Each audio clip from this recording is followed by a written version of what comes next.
स्वारगेट अत्याचार प्रकरणातील आरोपी दत्ता गाडेला पोलिसांनी बेड्या ठोकल्यात। मागील 2 दिवसांपासून पोलीस त्याच्या मागावर होते।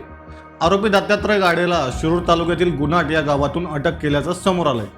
गेल्या 2 दिवसांपासून पोलीस आरोपीच्या शोधात होते, परंतु दत्ता गाडेचा मोबाईल बंद असल्यामुळे शोध मोहिमेमध्ये अडथळा येत होता। स्वारगेट बस स्थानकात 26 वर्षीय तरुणीवर लैंगिक अत्याचाराची घटना घडली होती। त्यानंतर आरोपी गायब होता।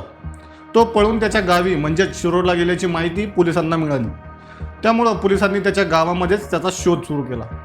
अखेर आरोपी दत्ता गाडेला मध्यरात्री शेतातून अटक करण्यात आली।